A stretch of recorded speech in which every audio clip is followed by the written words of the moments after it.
राकेश और प्रीति दोनों अपने कमरे में पलंग पर सोए हुए थे। अचानक कमरे में किसी चीज के गिरने की आवाज आई तो प्रीति तुरंत जागकर इधर उधर देखने लगी।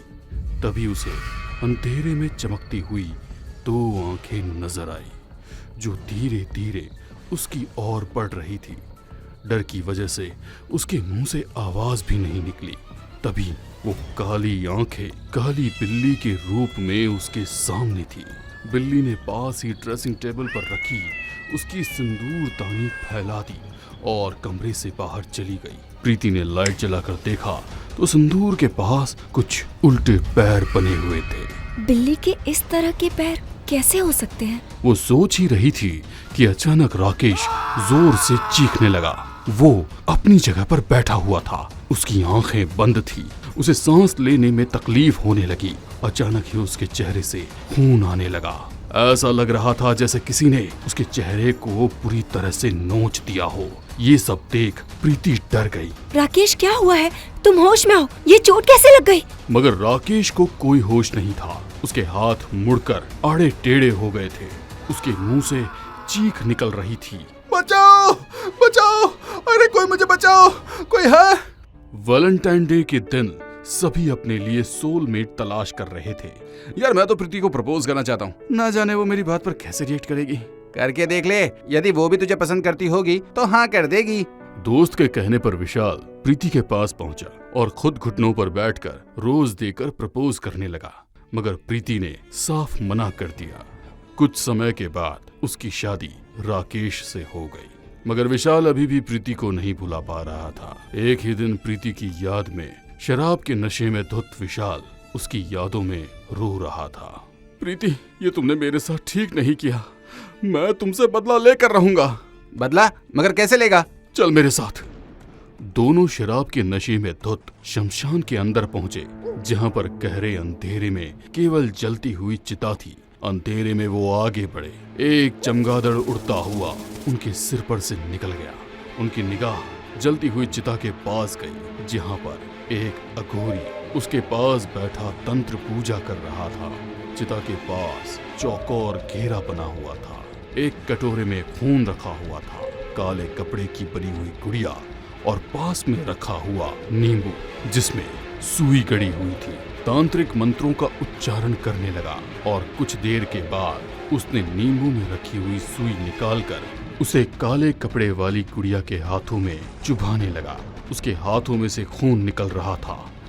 ये देखकर तांत्रिक के चेहरे पर रहस्यमयी मुस्कुराहट आ गई। कुछ देर तक वो उस गुड़िया के शरीर में जगह जगह सुई चुभा रहा था। जब वो सुई को चुभाता वहां से खून निकलना शुरू हो जाता। फिर उसने उस गुड़िया के हाथ पैर तोड़ दिए और गर्दन को मरोड़कर उस गुड़िया को जलती हुई चिता में डाल दिया। सारी क्रिया करने के बाद वो जब अपनी जगह से उठा तो विशाल ने उस तांत्रिक के पैर पकड़ लिए। दुष्ट, मेरे पैर छोड़ दे। मेरे पैर क्यों पकड़ रखे हैं तूने?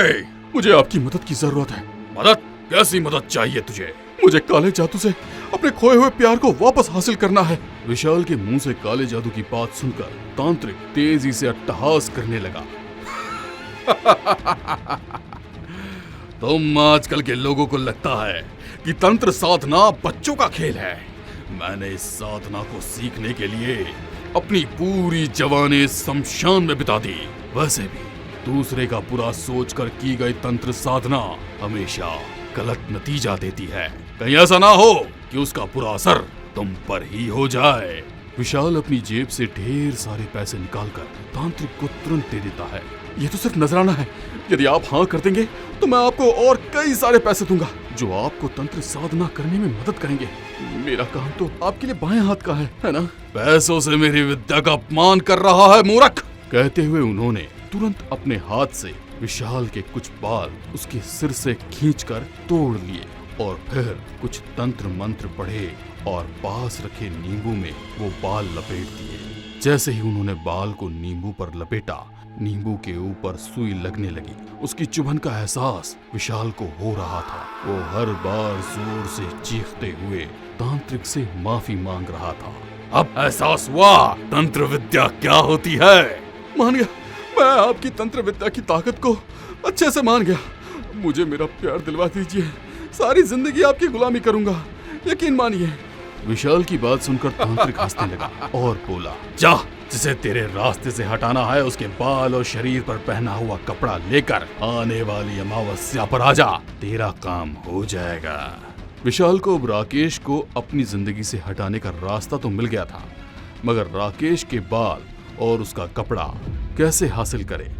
वो पब में बैठा यही सोच रहा था कि उसने देखा प्रीति और राकेश दोनों एक साथ उसी रेस्टोरेंट में दाखिल हुए।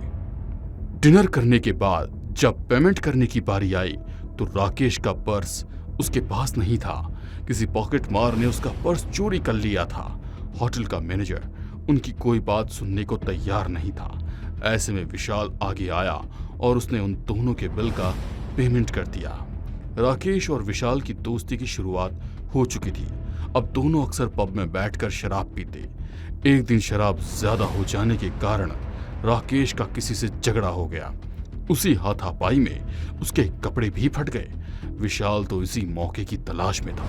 उसने तुरंत उसके शर्ट का फटा हुआ कपड़ा उठाया और बाल खींचकर अपनी जेब में संभाल कर रख लिए। कुछ दिनों बाद जब अमावस्या आई तब वो सब सामान लेकर उसी तांत्रिक के पास शमशान में पहुंचा। तांत्रिक पहले से ही उसका इंतजार कर रहा था।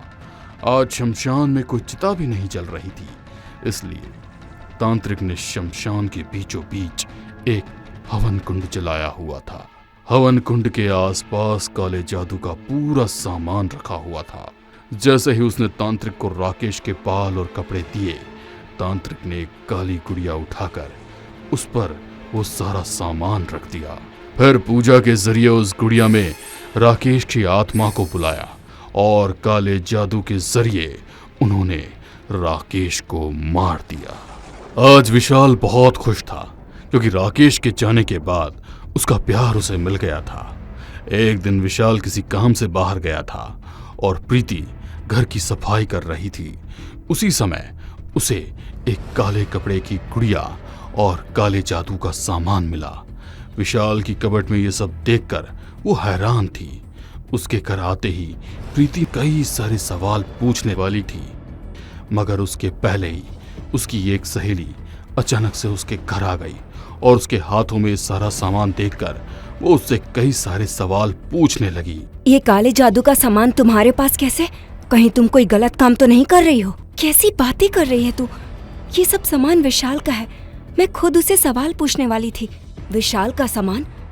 कहीं राकेश की मौत में विशाल का हाथ तो नहीं? कैसी बातें कर रही है?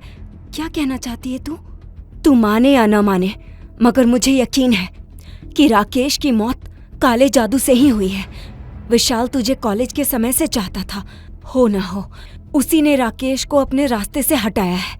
ये सुनकर प्रीति जोर जोर से रोने लगी।